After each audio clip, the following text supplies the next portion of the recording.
Guys, if I continue ndamaliza, shout out to Icha. That was a 4-year-old song called Casual Flex. I think you guys remember it from back in the day when you used to whip Casual Flex. Casual Flex. So shout out to Icha, shout out to Lomazo Pia. They're the ones who are responsible for doing the whole video. Check it out on YouTube. But otherwise, welcome back to the Money and Youth Talk Show. I don't even know which episode we're in, to be honest, guys. We've reached that point where we're just doing them like clockwork. So I'll just say welcome back. We're in the 20s now. I see. 22. No, it's not 22, bro. 23. Ha! You see what's going on? It's 24, maybe. Huh? You see? 21. Now we're lost in the mix. But others, how you guys doing? Good. You're back? Salama. Go salama. Today's episode is gonna be very, very, very, very, very full of exposition na vitu mob. So we aren't gonna squana introduction mob. We're just gonna dive into it. We're still in the series yetu ya more or less empowering. But today we're gonna be talking about something much, much more grounded. Something that we all know, but we haven't, I'd say, kind of looked at how the market has evolved today. And we're going to be talking about real estate investment. So, kama kawaida guys, I hope mko ready kusikia story. Kwanza leo I have a lot of stories. So that's why I've really rushed the introduction. So are you guys ready? Are you seated? Are you comfortable? We also have someone outside the camera. Can you just stretch out your hand? Stretch out your hand like this. Yes. Thank you. Good job. He is part of the episode without being part of the episode. You've seen him before. Go and look for him. He's a hidden cameo member of the guest. So, mko ready?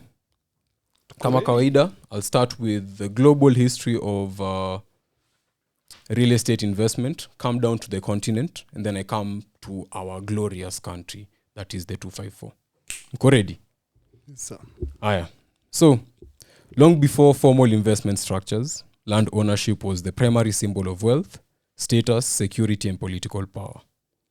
Ancient civilizations such as Mesopotamia, Egypt, Greece, Rome developed legal regimes around land, tenancy, and usage. So, an example of the earliest form of land ownership is during the Roman Empire. They had something called the Roman dominium. So, in Roman law, dominion referred to ownership or title. This is representing the most comprehensive right of a person could have over an object, including the power to use, enjoy, and dispose of it. It was very hard to pinpoint something that I could start with because land ownership, if you've watched a movie about kings and like pillaging, you've seen some form of fighting over land. You get what I mean? So this was, I'd say, the earliest form of law that could allow someone to own something.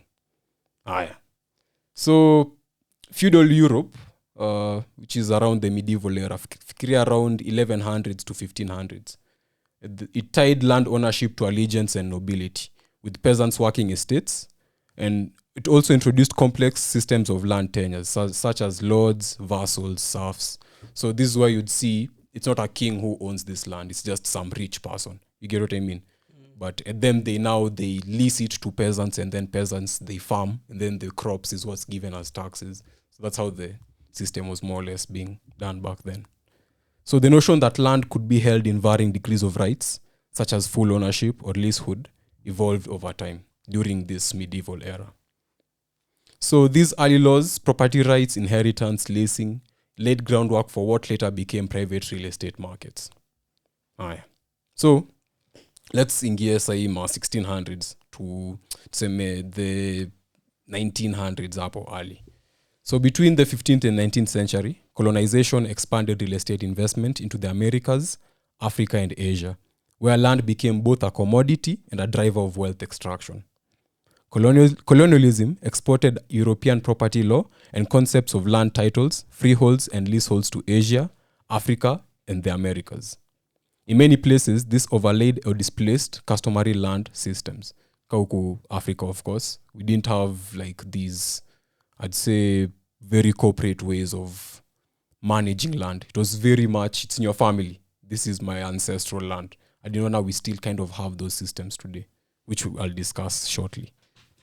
The Industrial Revolution, which happened late 18th and 19th centuries, led to rapid urbanization, where people were moving to cities, factories needing land, housing demand skyrocketing. Land in urban areas gained value as tradable goods, and landlords began to buy and rent for income rather than just subsistence. Kiingereza. So you get like, say kuna saa the Nairobis zinaanza kuform, you get, and not just in Africa. It's happening in the Western countries where industrialization ina take place rapidly. So I can imagine if you are Ford and you want to now have this power plant ya kutengeneza hizi magari back then, you have to now have commercial land. It's no longer just land for like, I have a farm here, I have just land, mimi mkubwa. You get what I mean? Aya. So mortgaging and finance was modernized in the 20th century, much of it occurring in the USA. Now is when we start hearing kind of the terms we'll discuss in this episode. These stories are mortgaging. So how did this come about?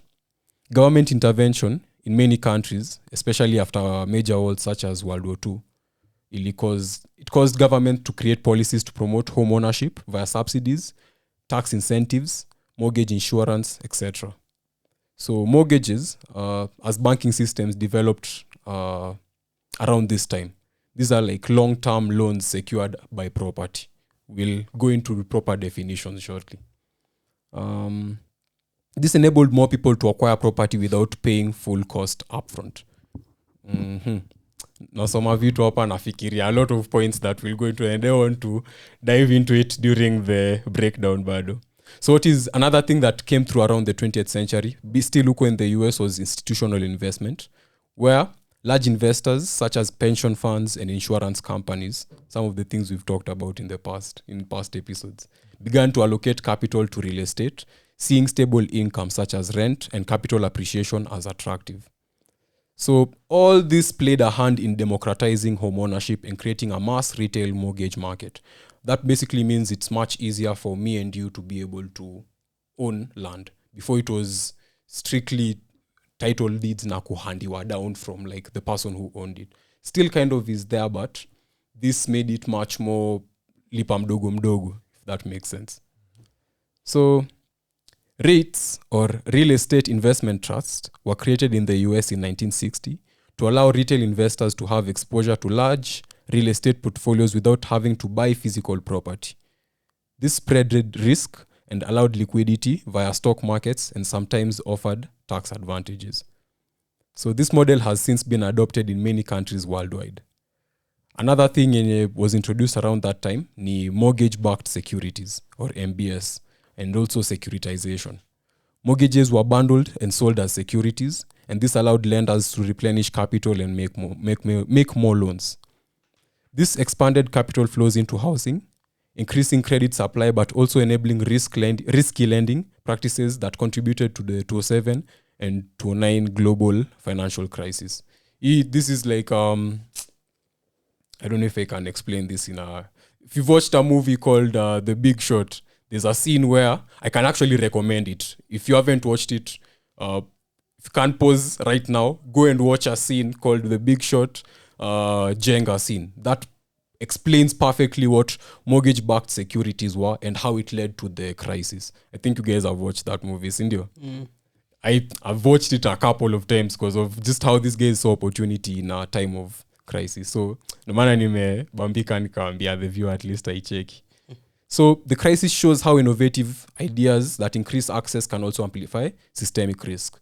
In recent decades, real estate investment has become global, where institutional and individual investors buy properties overseas, either commercial, residential, or development land, for diversification, yield, prestige.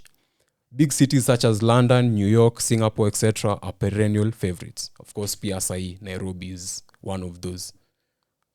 Listed real estate markets, or REITs or similar, in many countries allow foreign investors to participate in property markets without owning physical land.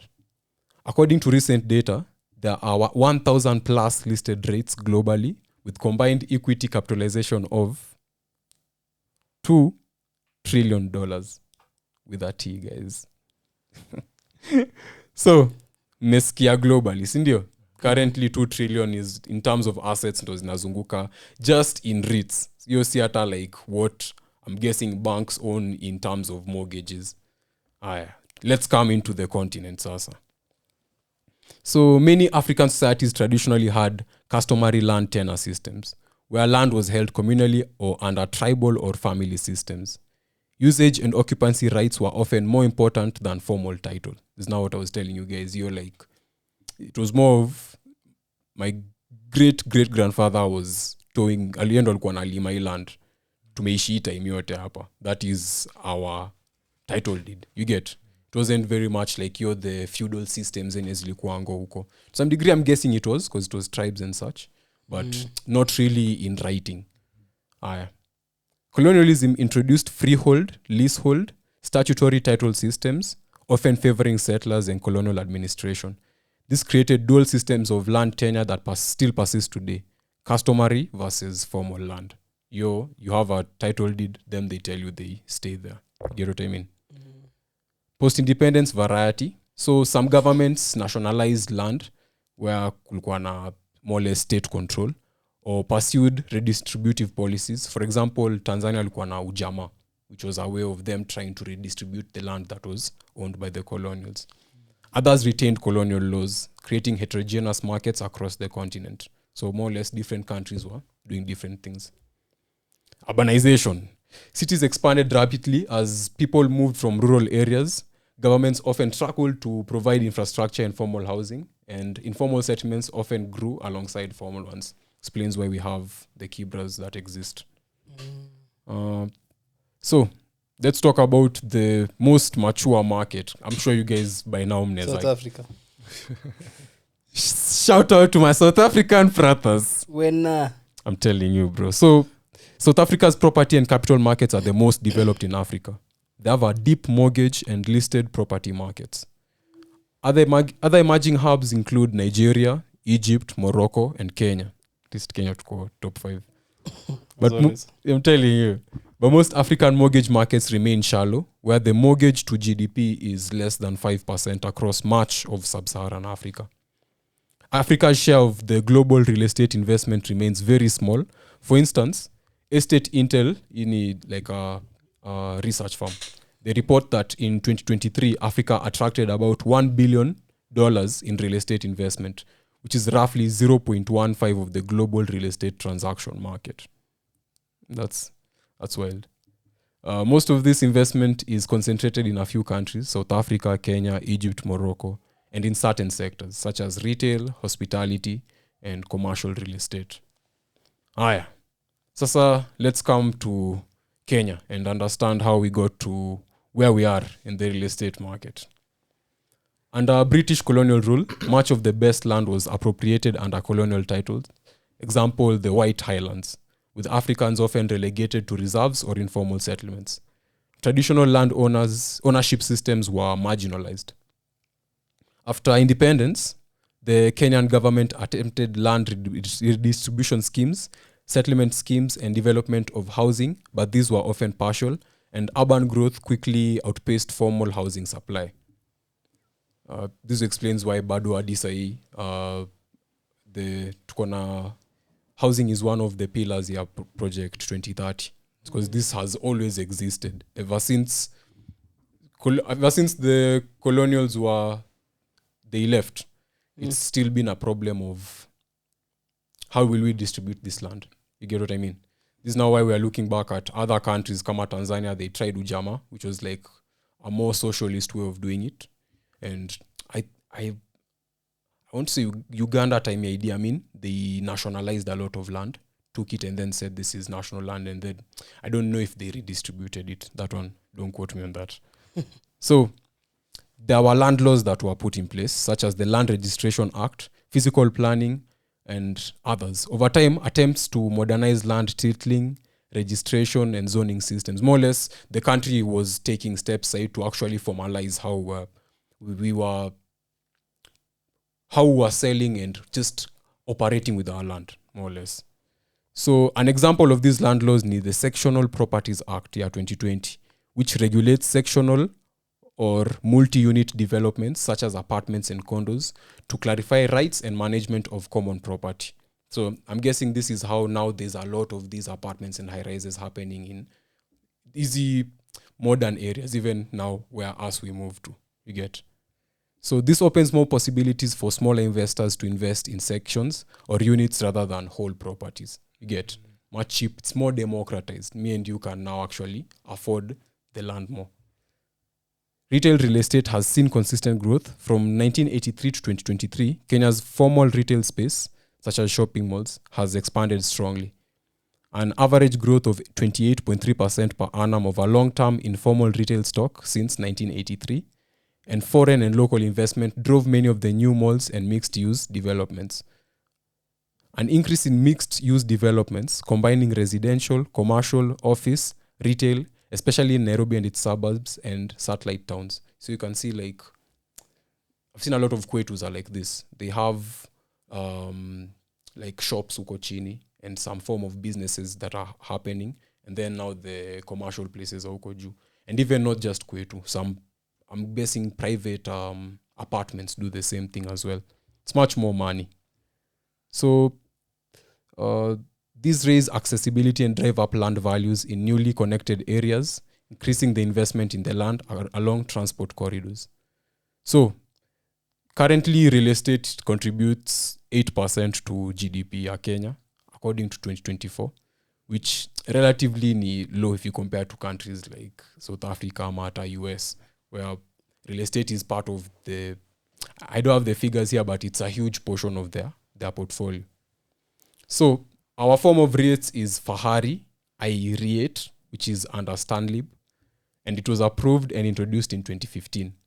But the REIT market remains thin, where there are relatively few REITs, there's low liquidity and limited awareness. Sometimes also there are high like thresholds ya kuweza kuingia. Like personally, I didn't know what a REIT was. Before this, I genuinely didn't know. I was talking with you and then you told me that it's like a stock market, but for real estate. I thought I just have to make money. And then I go to like the government. I'm like, yo, okay, I need to buy land from here. I get now to the person who has the title deed. Nilikuwa mshamba before this episode. That's what niseme hivyo. I had a lot of misconceptions. So, the mortgage market in Kenya is underpenetrated. The cost of borrowing, interest rates, and down payments there's a lot of barriers. We virtually don't like doing mortgages for some reason. And we'll dive into that also. So now let me finish up because I see I've really, really dived into it. What are the recent trends that are currently happening in our real estate market in Kenya? Number one, kuna the Big Four agenda, which includes affordable housing as a priority. Here, there are public-private partnerships or PPPs that are being used to deliver more housing and infrastructure. Number two, ni regulatory reforms and digitization. Legal reforms such as physical planning, sectional properties, and land registration acts are helping to improve ease of doing business and reduce fraud and uncertainty. More or less, kuna a lot of, it's like what e-citizen is, but now with things sasa like land. Number three, there's growth of secondary cities. Places like Nakuru, Kisumu, Eldoret are seeing more interest, not just Nairobi anymore. So imagine you are a developer. You can consider going to these different markets to actually like develop, because there's so much congestion in Nairobi, and you're thinking about maybe the next 20 years, these young guys who are here, they don't want to live here. Where are they gonna go? Number four, increased foreign investment in commercial real estates, such as hotel malls, mixed-use retail space, hospitality developments. I saw on Bloomberg once that Tatu City is a private-owned city. And that was very, very interesting to me. And that panel was trying to understand whether it's a good thing or a bad thing. It was like a we'll see type thing. So yeah, maybe as I'm saying this, it's like a dystopia and they're doing, no, it's a good thing. It's a good thing. It's a good thing. Don't sue me, please. Finally is greater attention to sustainability, green building, and possibly ESG in investment choices through those still early. This one, I'm also not very clear on it, but there's ways that you can develop and make your property like carbon friendly. And around the world, there's a lot of now investment around things called carbon credits. So, I just thought about mentioning it because it's something I saw and I also put into my notes. So, the one was very... Me personally, as I told you, I have no skin in this game. I just tried my best to put together the best information that someone in my position could. I hope I made sense. Did you guys understand how we have gotten to this point? Yes. Me no hablo. Me no hablo español. But anyway, let's now at least start. I want us to start by understanding real estate investment. Kolo, as usual. Yes, Collins, we're looking at you. Can you give us, please, can you just give us like a layman's breakdown of, I'd say like 3 different concepts. Number 1, mortgages. Number 2, rates. And number 3, just land itself as an asset class. I hope you see... Double it and pass it to the next person. Double it and pass it to the next person. Come on, you are... Off camera.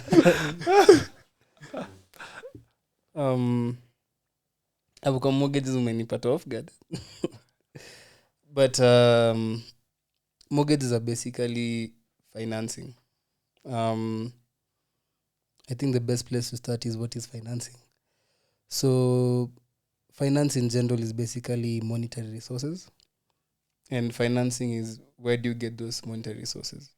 So for a lot of these things that you'd find like cars, things like housing, there's been financing solutions to allow you to be able to acquire, even these days kuna M-Kopa, the phones. It's reached a point whereby financing has even gone into mobile devices. So what happens is that you're allowed to own a mobile device financed by an institution. Then what you do is you pay a certain amount to the institution to pay that debt over a long time. So it's basically a loan to own your house, then you pay interest on the loan. So for example, house is worth 10M, 20M. You're told to come with some cash upfront. Mm-hmm. Usually, depending on the arrangement, it can even be up to 10% of the cash. Then the 90%, that's all, even for cars, Monagas do 90% financing. So then the balance now you pay over time with interest. Then they tell you it's maybe something like 20%, or it's quite expensive, 20-24% actually. It's even more expensive than a bank loan. That's per year, Interest. Okay. So when there's a loan, there's 2 things. Kuna the principal amount, Mm-hmm. and then there's the interest amount. So what you find is that we'll give you 10 million, but you'll pay us maybe 10% or 20% of that 10 million by the time the period has ended. So tulipia 10M, mnatulipa 12M. But 12M is divided across maybe 30 years, 20 years. So you find that in a month, you're paying the 20% interest and also a bit of the principal. Mm-hmm. I don't know if that makes sense. Yeah, that does make sense. Yeah, so that's basically it. So unapata that 10M house, you're paying like monthly payments of something like 100K, 120K per month for the next X amount of years until you finish your payment and you finish the interest. That's basically mortgage. The issue with mortgages is that you can lose yours if you don't pay. It's a risky concept. If that's your angle into getting to house ownership, you really have to commit to it. It's like insurance. If you don't pay, it's risky. You can lose your house. That's why you have to carry refinancing, houses going on auction, all of those things. That's mortgage. But that's now on the owning a house with debt, which is not always the best route. Then now kuna real estate investment trust. So real estate investment trust rates, REITs, is basically allowing you to own a percentage of a company that does real estate activities. So for example, there's only like 3 in Kenya. There's only 4 or 3. And they're not easily traded. You have to trade them in the secondary market of Nairobi Securities Exchange. Or there's something else, I think, is it USP? Unlisted something portal. Like NSE has a place whereby you can trade companies which are unlisted. But it's mostly rates. But for you to do that, you have to be a professional investor. Meaning you have to have certifications, all of those things. So rates are not publicly available to some degree. Depends on the level that you're at. The only place that you're gonna get rates, and it's one of the most brilliant ideas that I have seen in like the past like 5 years, is this story Kwetu. So Kwetu and Kejani, I think they're owned by Akon. There's an Akon Holdings Limited, if I'm not wrong. They deal with construction. So they have a platform known as VUCA. VUCA is like a way for you to invest into this real estate using an app. Ideally, it allows, the term is called retail investors. It allows the public to invest in a rate through a platform, and you can join it as easy as 2.5 per month. I mean 2.5 as an initial deposit, then you keep on contributing. It's like buying shares of a company. Okay. So what that means is that instead of wewe kwenda kununua land, instead of you going to buy your land yourself, you build buildings and you rent them out to the public. What you do is you find a professional doing that, which is now the Akon Holdings Limited. Yeah, its main job is to make sure, because when you're doing real estate, it's not as easy as real estate it's more of a business than an investment. Because who's gonna collect rent for you? You get. Yes, some people might say it's a bit passive, but managing utilities, managing taxes, okay. Even just the fact that your capital is held in a physical product and you can't remove that cash. Yeah.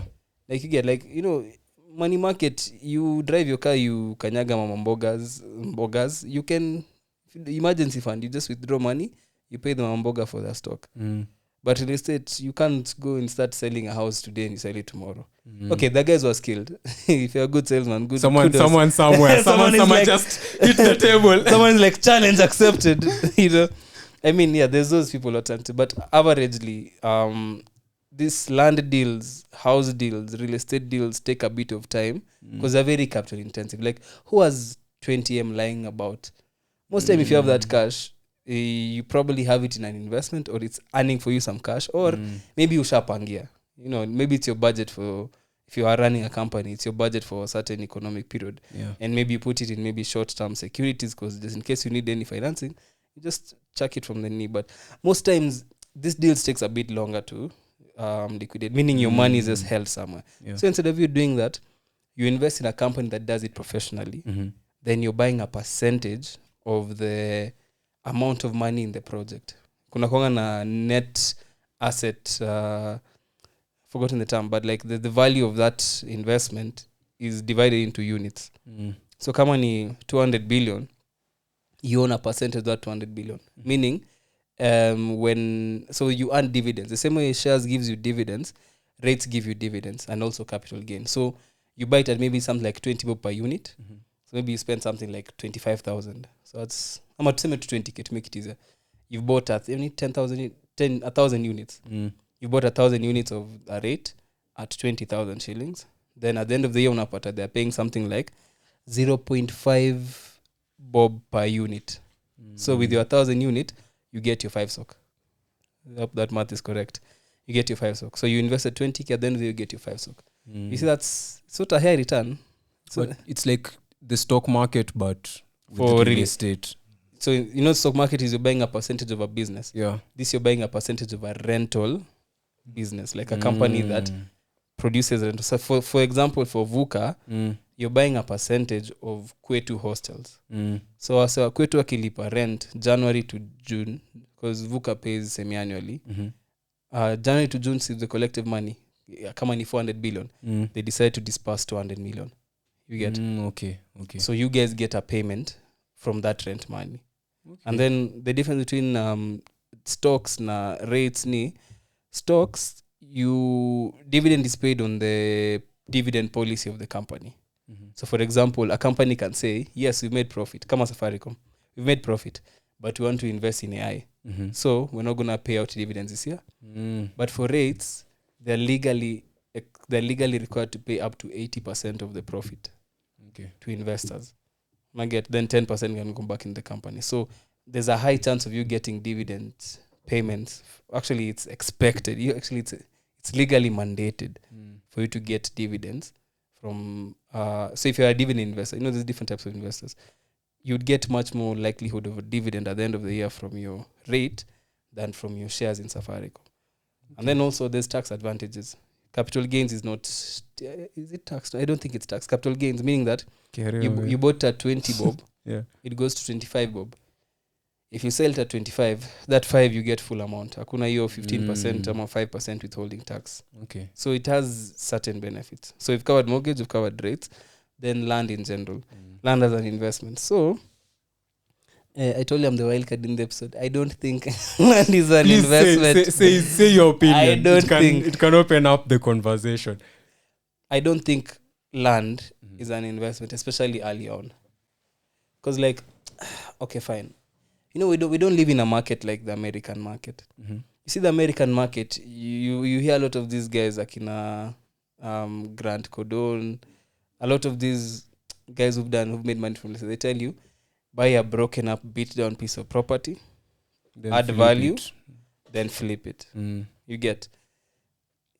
That is okay. In the Kenyan, it's possible, but if you're thinking as an investor or even a financial advisor, you kind of have to think about the goals that you have as your financial goals. And first of all, the returns are low. You get returns of maybe 8% and below for a lot of effort. Because, you know, there's occupancy rates. There's tenants who don't pay rent. There's even a meme around going that at SG, if you pay rent by 5th, you should not be renting. You know, because like rent always delays. Like there's always the culture around it is a bit tricky. So even if you try go low income, let's say you get a land in somewhere like Ocha, you build houses made of bricks and you try rent that out. Already even the spending ability of the people around there, you know, like housing is something people will spend on, but guys will stretch before they even pay rent on time. Like managing people, like it's an active business. You'd get much better returns going into rates or even going into stocks or even going into any other income asset. Maybe if you're rich, like maybe you're so rich, you're hundreds of millions, then maybe you just need to park a 10M mahali. You just park it because you don't know how to do that 10M. Just park it in a real estate investment because you can even borrow against it. So yeah, land has value. That's when I was saying land, you can go take a loan against it. So there's ways to liquidate it. But if you're starting off as an investor or even a young guy, unless you have a lot of cash, going actively is tricky. Because let's say you buy a plot for 150K. How can you make a meal out of that? I think it's more of like a long-term investment tool. Because I remember the first time I got to interact with land properly as an adult. My dad told me that, and this was just normal father-son conversations. It's like, I've invested in all types of things. Land is the one thing that I haven't seen it like crashing. That's him speaking from his lifetime, you get? And I guess also seeing his dad's lifetime. Like, he's seen Uchumi and Kenya Airways go to zero when they were at the peaks before. You get what I mean? So I don't know. I guess land as an asset, it's like a long-term play, if you ask me personally. Like, as a physical asset. And I think you are doing some research on this, on how like Kenya is one of the, in terms of capital gains, we are the highest in the continent. It's like 7.8%. Like, I think, let me do this.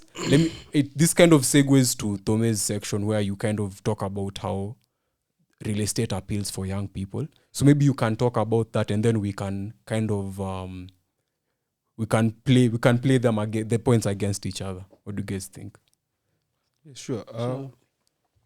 The video you're talking about was from Ivy Oyiro, something like that. Shout out to Ivy. Shout out to Ivy on YouTube, and she was talking about how she was actually talking about real estate rates, real estate investment trust, and she talked about how Kenya, from 2002, there's been I think it's the value of land has gone up about what percent? 405%. from 2002 to 2025, and it's number 1 in the whole world. This is more than even in US. US was number 2. US was number 2, more than Canada, which was number 4 or 5. And it shows that, okay, in Kenya, another thing she mentioned is that most Kenyans don't buy land through mortgage.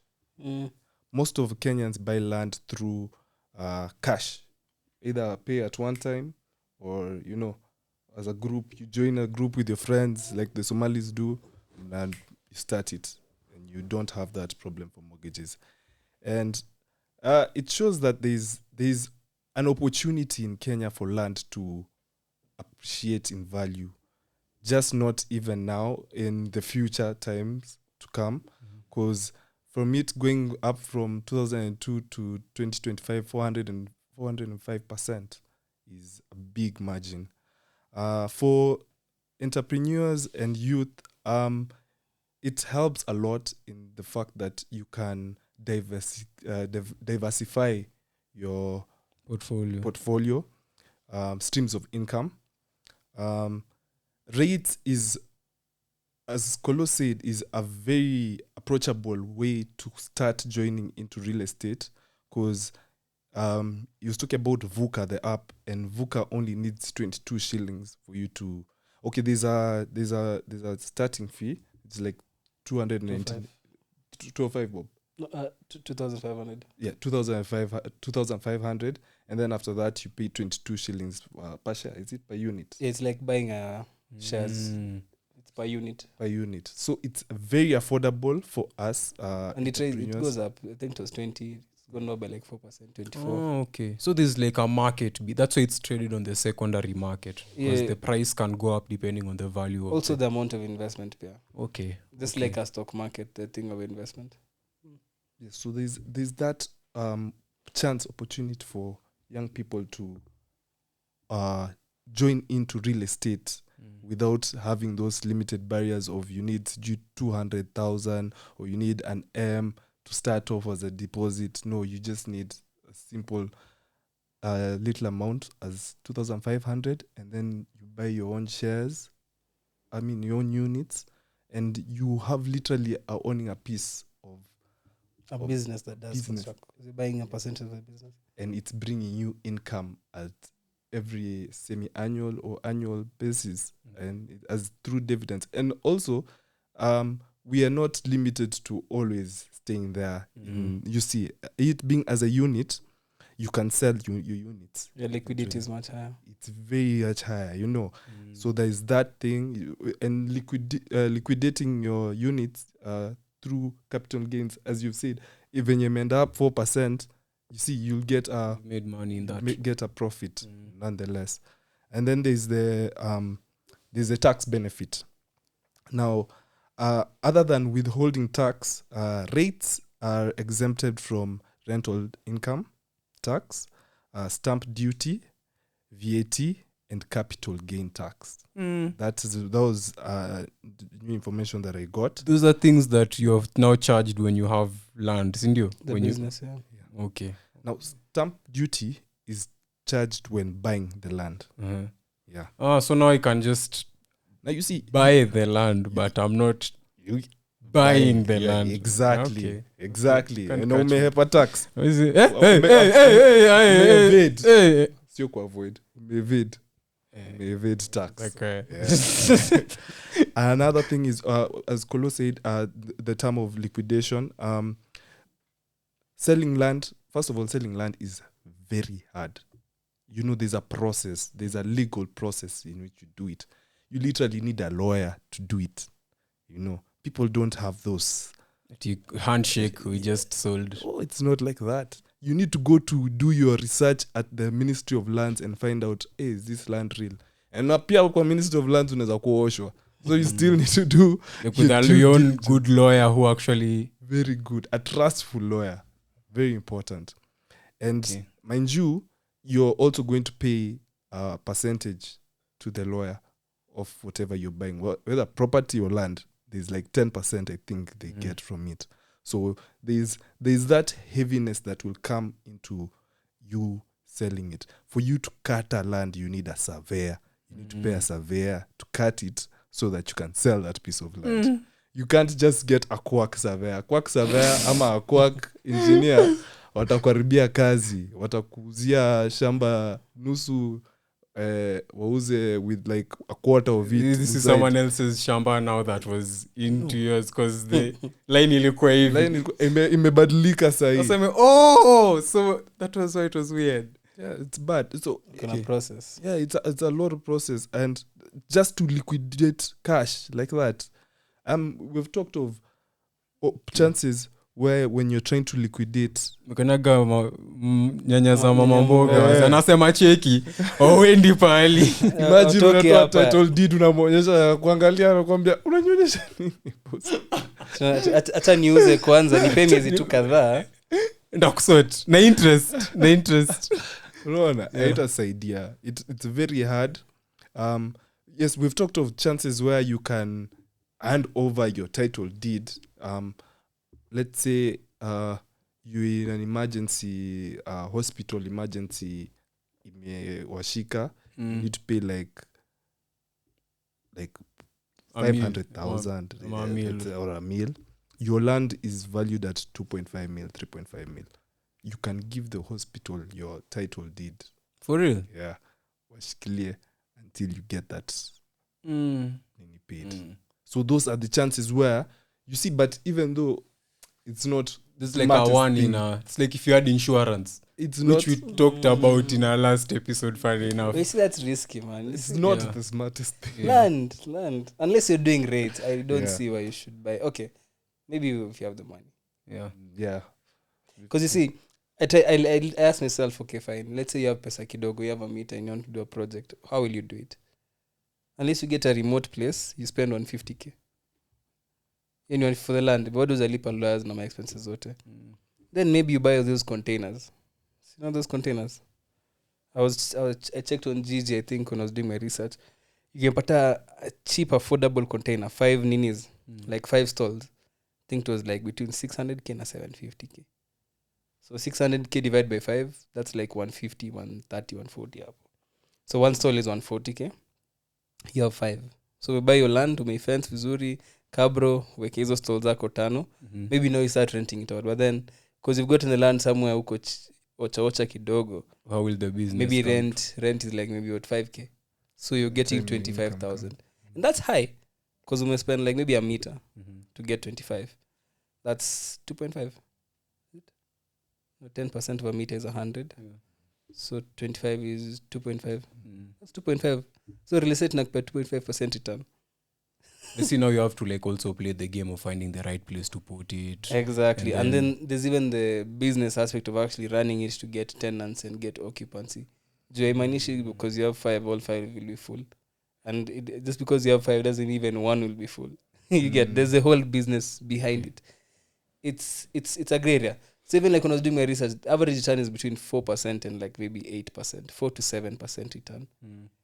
You can't compare that with something like even just a government bond that gives you 13. Am I just a money market fund of 10%? Even though money market fund has a 15% tax.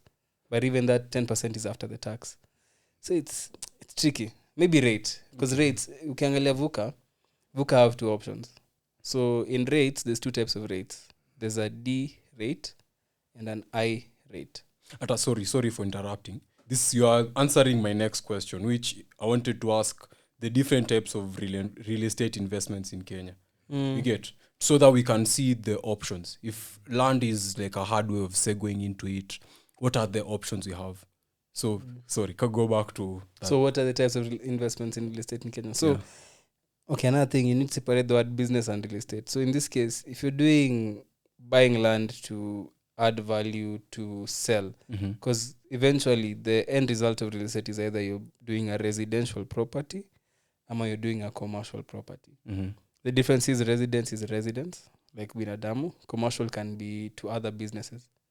You get, so maybe like a building, you rent it to Absa Bank. Like you see KCB Towers, Absa Towers. Business park or something like that. Okay. You might find even they don't own the building. They're just leasing the building. So there's someone who owns it, then sells it commercially. Like Hilton. Exactly. Then now there's residential. You build apartments. Ama low income housing. So those are the two ways you can enter if you're going private developer mode. You know, get your 200 million, jenga a store, rent out the store, or even sell it to maybe like a property management firm or something, or even hire a property management firm to handle it for you. Then now there's this one whereby anyone can enter, which is rates. You know, rates are, as mentioned before, is basically pulling money together from, like we're 50 million Kenyans. Let's get 10K from each Kenyan. That comes to, is it 500 million? No, it's more, it's like 5B or something, even 50B to some degree. So we have this money. Let's now build Kwetu hostels. Let's collect revenue in terms of rent from Kwetu hostels. Let's collect it for the whole year. Kifika December, how much rent have we collected? Tumechukua 400 billion. Yes, 400 billion. Let's distribute it to the 50 million investors who gave us money. You give them per the amount of unit they've bought. So, but even for rates, there's two types of rates. Okay, there's three types. There's a D rate, an I rate, and maybe an Islamic rate. But Islamic is about Islamic banking and Sharia laws. So there's primarily two main ones in the normal market. There's D rate and I rate. D is developmental rate. Basically, you're investing in a project to be built. They build it, they build capacity, meaning they take it to occupancy rates of like 70%. Then they sell it now to someone else. So it's develop, exit. The goal is to exit. People who now their business is now to run these things. Exactly. Exactly. Then there's I rate. I rate is income rate. It's basically buying into a business that's already getting revenue in terms of rent. So you get, so like Kwetu will tell you, invest in our I rate because we already have hostels which are already at 70, 80, 90%. Hurlingham has 100% occupancy consistently. It's like that Fahari I rate, your Stanley that I Fahari mentioned. I rate is an income rate. You're buying businesses which are already generating income. You get, basically you're investing in a real estate business that is already generating income. So you get, so when you give VUCA money, kuna hizo two options mbili. Kuna the I rate which has 7.5% interest rate return. So basically, ukiapa 25k, expect 7.5 and above. So it fluctuates, of course. Yeah. Because it depends on, of course, occupancy rates and how much money they've generated. Then they have another one. It's called the prime VUCA, whereby they allow you to invest in a D rate as well. But it's 70% I rate, 30% D rate. Because D rate is risky. Because when you're building, unaweza kewa NC hapo ikuandikie this building is unfit. I get, kuna fluctuation in prices, kuna risks. Msaki amka kwa construction site. You get, with construction there's much more risk. Also, munaweza jenga msiuze, COVID happen. You get, COVID has happened, so what? Uleka do yako pende, no. So that's why they have that option for 70-30. They diversify it. So this one has a higher return of 12%. It's a bit higher percentage. But you see, even all of those ones, you still need to think about it. Like you really, because the thing about investing, it's about looking at your overall portfolio as a person. We've talked about a lot of financial instruments until now. If you're trying to build a portfolio for success, lazima ukwe na something for emergencies. That's where MMF comes in, saving your money there for emergencies. Lazima ukwe na something for growth, stocks. Unacheki the way he's saying ati real estate market imepanda by 400%. Tesla imepanda na how many percent in a shorter time frame? You get, so stocks give you growth. You get, even atangalia Ndini Nyoro was talking about KPLC. It may grow by double in a year. You get, when I was selling guys about Bamburi, it grew double in a year. Safaricom has doubled. Only 200% in 24 months, in less than 24 months. You get, meaning that if it doubles again, that's 400. In 2 years, you do what land could have done in 4 years. I mean, in 20 years. You get. So your portfolio has to have emergency fund for security. It needs to have your stocks for growth, because stocks are what will take you out of your financial hiccup. Like stocks, unaweza mka siku moja ni millionaire by mistake. You worth to 50k out of now you worth $1 million. Unajua, need to have something for safety, bonds. Unajua, something for protecting your assets, insurance, life insurance, what we did last time. Rate is also your avenue into getting the real estate market. So your portfolio covers all aspects of you basically you're like a company. Your assets literally buy your freedom over time. Okay. So is it really a guaranteed investment? Like, as a young person, is this something that I can not even compared to, like focusing on this one, is this something that I can put my cash in and at least nipate guaranteed investment, or was my father lying to me, Thomas? Is my father a liar, Thomas? I wouldn't call your father a liar. Your father is a truther inside. He's a truther. If anything. So it is a safe investment. It's a very safe investment. Rates is very safe. How you should utilize it though, you should think of it long term. Investing in real estate investment trust, it may take you a while to build all those units, but you should think about it long term. There are instances where people say that it's not safe because you might have approached an unlicensed company. So REITs also are licensed by the Capital Markets Authority. They regulate it. So you can go and, as Kolo said, they are listed, and there are some companies that are listed.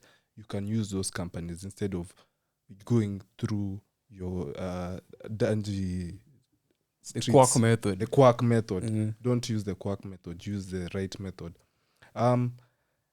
There's land fraud. There's cases where, if we're not talking about rates, if we're going to talk about direct land, if you're going to buy land, you should be very careful. Again, as I repeated before, there's a process in it you have to follow. It would be very safe for you to follow the steps, get a lawyer, get a qualified, a certified surveyor, someone who's already been certified in that position, and follow the due diligence in checking up the background of the company or the individual, where you're going to buy the land. There is instances where property, the price of the property normally goes up, inflated very high. So in instance that may be happening because of either a certain hype, like when we drive on Thika Road, we see a lot of billboards showing buy land. Si ukima Katani Road. Katani Road, that how guy, much.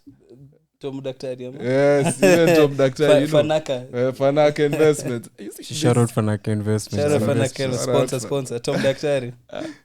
So you see there's those aspects in which something might be overhyped, something might be also undersold somewhere else. You really need to do your background due diligence in such occasions. It's like you can get land that's overhyped and then lose money eventually, or you can get land that no one cares about and then expressway ijengwe juu yake the next day. Gavana kupatia 150 million kwa sababu okay. Or exactly, it can be dead stock. One old land, like a friend of mine, the grandma sijui alikuwa na 45 acres in Naivasha. Alipatiana for free. For free. Ilikuwa kitambo. Naivasha iko place. What? Right now Naivasha is a booming place. It is a booming source of income. Alikuwa 45 acres, bro. 45 acres. That's a sanctuary. You can even imagine pia Kitengela what it was. Ngara. Yeah. Like all these places in our lifetimes, we've seen them go from like relatively like kwanza Mombasa Road na Expressway. Guys who have land in Kitengela. But that's a taona. So are there any other downsides then you can? Yes, there is. There's low rental yield. Okay, 4%, 4 to 7% Buddha. Na hiyo ni full occupants. At full occupants. Okay. And you still have to pay the land rates. There is also a hidden cost, maintenance cost.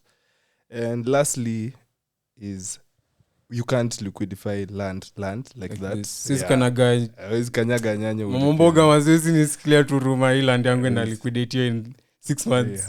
Yeye analisha mtoi na hiyo nyanya. Itabidi tu uende ukapande hiyo nyanya kwa land yako, make sure get it.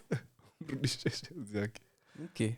Yeah. So lastly, Can I add on that? Sure. I think for me the biggest cost, like he raises valid points. Those are the textbook answers of what is wrong with land. But one thing that guys don't think about, and me, I'm coming from a pure finance background, is opportunity cost. The cost of buying this land is not just the cost of buying this land. It's a cost of where else would I put this money for the same return. You get this is why I'm also, I wouldn't say I'm against mortgage, but I'm against mortgage. But I wouldn't say it. But like, because it's like, okay, fine. You really want to own a house, but you're paying 24% annually.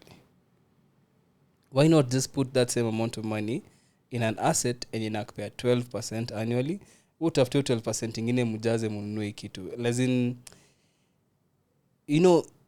land, especially if you're making a purchase, you're most probably gonna spend upwards of 100,000 shillings.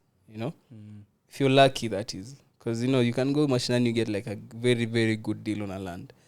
But like, before that 100,000 becomes even money to come in, you still need to develop the land. Now, developing the land is not just putting a structure. Kuna vitu kama kuvuruta stima na kuvuruta maji. Sidhani kuvuruta stima na kuvuruta maji ni kitu rahisi. Get.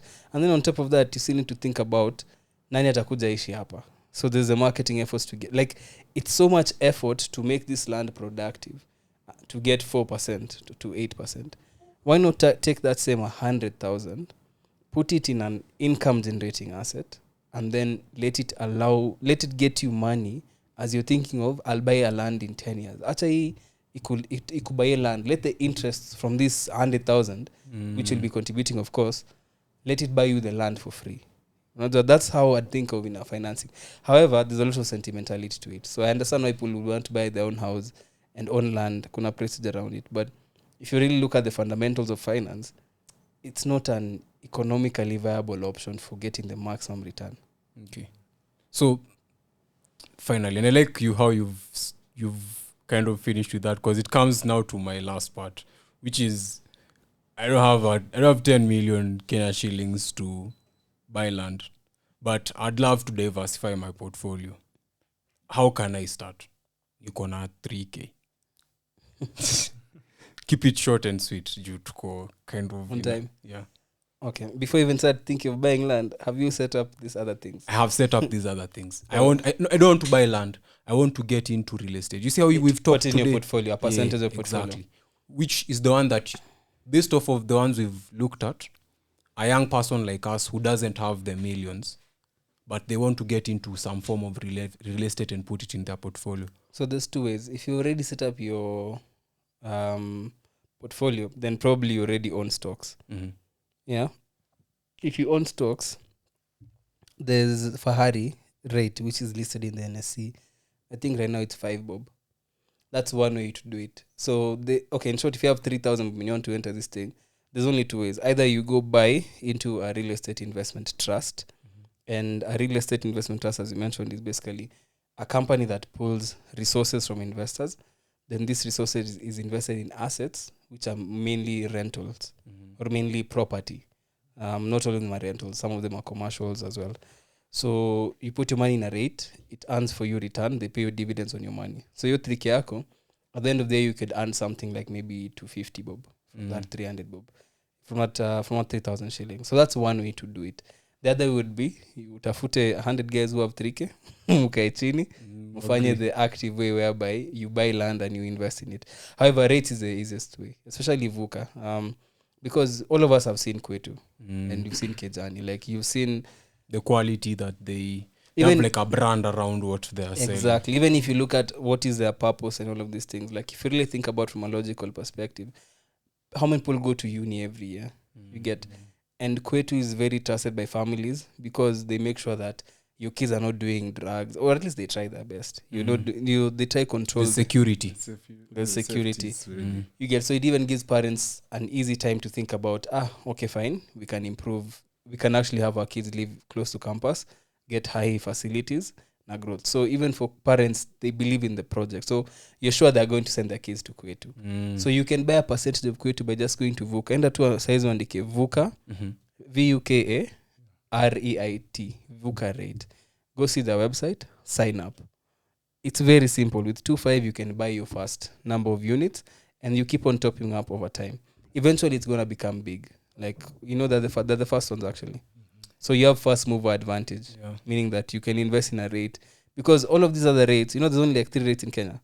Because if you look at the rate market, if you look at America or developed South nations, Africa or something like developed nations, housing projects are financed 2 ways, either through bank loans ama through things like rates. But in Kenya, about 95% of all development is through loans. Only like 5% is through rates. This is like something new that the market is adapting to, say, because of lack of awareness as well. So imagine you're getting a product at 5%, scale that for 20 years. Will you buy at 20, but maybe in 20 years it'll be worth 160. So you grow your money while you're earning dividends. Now, as long as there are going to be universities, there's going to be more Kwetus. That's for a fact. And it might even scale outside of Kenya because they're targeting a specific niche. It's a very brilliant idea those guys did, serving these housing need. Even if you read statistics, Kenya has like a demand of 20,000 units per year. We only satisfy 5%. I mean, 5,000 units. So there's a big gap in the real estate market. That's why there's a lot of constructions happening all the time. But buy Bamburi Cement, okay, they're off the market right now. But buy the cement companies because construction will always be going on. So rate is a very good entry point, especially now since it's like VUCA is like I think 3-4 years old. It's still new, so you can get very good returns, and it's through your phone, and you're owning Kwetu. So I think that would be the wisest way if you're starting with 3,000 shillings. Join VUCA. Yeah, guys. Think for Money and Youth, we are growing we're growing older, guys. We're talking about real estate investment. Bakia pension. That would be our last episode as hosts. We'll close. Then we give it to the next generation to retire. But guys, that was the episode for today. It was a very, very heavy one. That's why I guess tumekuwa very much sura ya kazi for this one. But I hope for anyone who didn't know what this is, you look at real estate and you just think, I need to get a title deed. Because that's legitimately what I thought. When I thought about commercial property, or I thought about just building for my own, like to build a home, I thought, okay, just go get a title deed and now you have land. You get. The other days when I was talking to you and you actually pitched it as an idea, I was like, imagine like having multiple Airbnbs. You get what I mean? There's multiple avenues you can get into real estate. I didn't know about rates until. Imagine having multiple Airbnbs and then you irate them. Okay, but that's how it's like you're starting your own Kwetu. It's like you're starting your own Kwetu. I think maybe we should have a topic on rates. Just if rates is its own topic. Yeah, maybe the next one. I don't know. So we can maybe double down on it or in the future. I don't know. Do you guys have parting shots? Oh yeah, I do. I have. One is for rates again. It's a long-term thing. Okay, not only rates but even land, anything that real estate is involved. It's a very long-term thing. It makes sense if you get it and you be consistent while buying your units, or be consistent in developing that piece of land. Because if you're looking for it can pay off. If you're looking for good returns, it can pay off with the right approach, with the right place, right timing. It can pay off. But right timing. Yeah. But if not, if you don't have that consistency, if you don't have approach, there is no need of you trying to join into building something that's gonna disappear within a year or within 2 months. Starting rates and then just leaving it to the dust, expecting you to get your dividends of how much at every end of years, and expecting it to go up twice or doubling is not a wise move. You can just literally be consistent in buying more units, own a bigger share. Owning a bigger share will get you more dividends. More dividends at the end of the. Yeah, it's like life insurance to some degree of like. Or even shares. Using closer to shares. Very much closer to shares. Just imagine that. And this is real estate. So usisema una shamba na uko na digital shamba somewhere nunua kwetu nunua kwetu to sponsor to sponsor guys tufanye episode kwa one of your base manze najua sio wenu nilimgoogle some add LinkedIn na ni add back. Do you have a parting shot, Kolo? Okay, the issue with my parting shot, it's very general to finance and personal finance. I think the thing about investments, and it's something that I'm slowly getting to in terms of my life, is purpose-driven in investment of purpose-driven personal finance. Like, you need to have a financial goal. Like, you have to say, okay, fine, I'm building a portfolio that is going to buy me my freedom. What does that look like? And what do I need to get me there quicker? Because the rates will give you 7%, but someone else might argue, why not just put all my money in something that gives me 14%? Yet it will get me there much quicker. And it makes sense, depending on your specific goal, your risk factor, and your age. But the most important thing is just do something today with that 10 bob. Usingoja ati ifike 200,000 that you start buying things. Like, if you can join your money market for 10 bob per day, in a month that's 300 bob. It's a lot of cash, but 300 bob in 3 years, still not a lot of cash, but it's 10 bob that you never thought about, you know. Once manga invest with the price of a coffee. In America, it's like 1 or 2 soko something. So if you can do 50 bob, 10 bob, 20 bob, whatever you can do, have something in your portfolio that you're doing every day that's increasing your net worth. Nyashiki anasemanga, usilale kama umesota or something, like usiamke and then you sleep and you haven't added something to add your... Yeah, like usilale kama umesota bado. So this is one avenue. You can easily own Kwetu for 2,500 bob. Yeah. I mean, why shouldn't we? My parting shot is that this episode is brought to you by Thank you. This episode was brought to you by TDC. If you're a fan of high quality denim clothes, a bespoke process that includes you in the production of your piece, and investing in made in Kenya fashion, then TDC is the fashion house for you. Place your order today through their website at www.truedenimcollection.com and also any of the socials. Also, guys, this episode was, this time both of you hold it, sir. both of you. Thank you. Very nice. This episode was also brought to you by The Sharp Entrepreneur. This is a practical learning resource developed by your mentor to guide young innovators through foundational steps of entrepreneurship. It's designed for young people in their early stage and youth entrepreneurship journeys. The workbook walks people through, 1, identifying business opportunities, conducting market research, building business models and plans, understanding branding, marketing and sales, and managing finances and legal basics. Each section includes guided exercises and reflective prompts to help you improve. If you want one, you can get it through messaging either one of the Your Mentor socials. Guys, thank you so much for tuning into this episode. It's always a pleasure. Do something, and I'll see you in the next one. Oh, wait. This episode is also brought to you by Spiderweb Studios. Please, if you can zoom into that is where we're at, guys. We wouldn't be here without this team. These guys are doing an amazing job. If you have a dream of doing a podcast, much like we're doing, we aren't professionals. You guys, did you go to school to do any of this? We did not go like this. We woke up like this, bro. If you want to do something like this, if you want to be creative, if you want to start your own show, please be sure to check out Spiderweb Studios. They'll be your guys and have you sorted.